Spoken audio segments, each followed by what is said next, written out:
أعوذ بالله من الشيطان الرجيم. بسم الله الرحمن الرحیم. السلام علیکم ورحمۃ اللہ وبرکاتہ. آج ہم انشاءاللہ سورہ بقرہ کی آیت نمبر 90 کا ترجمہ اور تفسیر کریں گے. بئس ما اشتروا به أنفسهم أن يكفروا بما أنزل الله بغيا أن ينزل الله من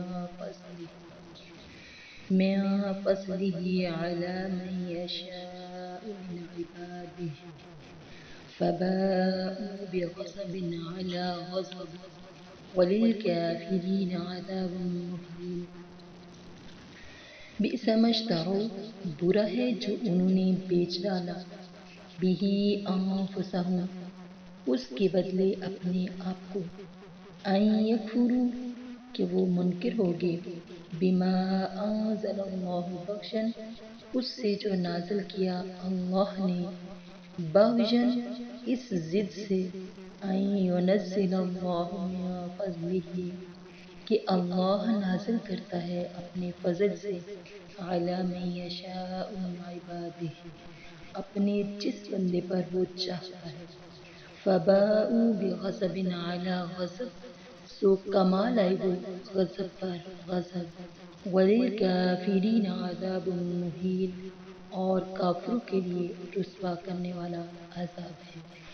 آیت مبارکہ میں بتایا جا رہا ہے کہ ان یہودیوں نے جو حضور صلی اللہ علیہ وسلم کی تصدیق کے بدلے تکذیب کی، یعنی بجائے تصدیق کرنے کے، سچ جاننے کے، اس کو جھٹلا دیا، اور آپ صلی اللہ علیہ وسلم پر ایمان لانے کے بدلے کفر کیا، اور آپ صلی اللہ علیہ وسلم کی نصرت اور امداد کے بدلے مخالفت اور دشمنی کی، اور اس وجہ سے اپنے آپ کو جس غضب الہی کا سزاوار بنایا. یہ بدترین چیز ہے جو بہترین چیز کے بدلے انہوں نے لے لی، اور اس کی وجہ سوا حسد اور بغض، تکبر اور اناد کے اور کچھ نہیں، کیونکہ حضور صلی اللہ علیہ وسلم ان میں سے نہ تھے بلکہ آپ عرب میں سے تھے، اس لیے منہ چڑھا کر بیٹھ گئے.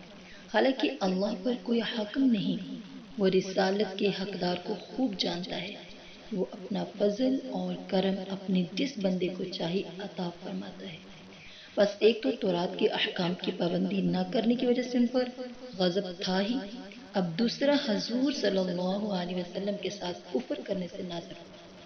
یا پھر آپ یوں بات سمجھ لیجئے کہ اول غضب حضرت عیسیٰ علیہ السلام کی پیغمبری نہ ماننے کا، اور دوسرا غضب حضرت محمد صلی اللہ علیہ وسلم کی پیغمبری نہ ماننے کا.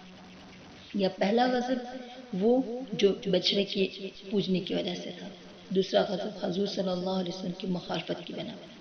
چونکہ یہ جو حسد اور بغض کی وجہ سے حضور صلی اللہ علیہ وسلم کی نبوت سے انکاری ہوتے، اور اس حسد اور بغض کا اصلی باعث ان کا تکبر ہی تھا، اس لیے انہیں ذلیل عذابوں میں مبتلا کیا تاکہ گناہ کا پورا بدلہ ہو جائے. جیسا کہ فرمان ہے کہ ان الذین یستکبرون عن عبادتی سیدخلون جہنم داخرین، کہ میری عبادت سے جو بھی تکبر کرے وہ ذلیل ہو کر جہنم میں داخل ہوگا. استغفر اللہ. رسول اللہ صلی اللہ علیہ وسلم فرماتے ہیں کہ متکبر لوگوں کا حشر قیامت کے دن انسانی صورت میں چیونٹیوں کی طرح ہوگا، جنہیں تمام چیزیں رونگتی ہوئی چلیں گی اور جہنم کے بوس نامی قید خانے میں ڈال دیے جائیں گے.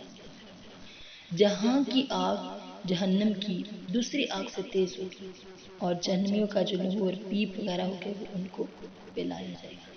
اللہ سے دعا ہے کہ اللہ پاک ہمیں بن دیکھے ایمان لانے کی اور تصدیق کرنے کی، ماننے کی، سچ جاننے کی توفیق عطا فرمائے، اور ہمیں اس پر عمل کرنے کی توفیق عطا فرمائے. آمین.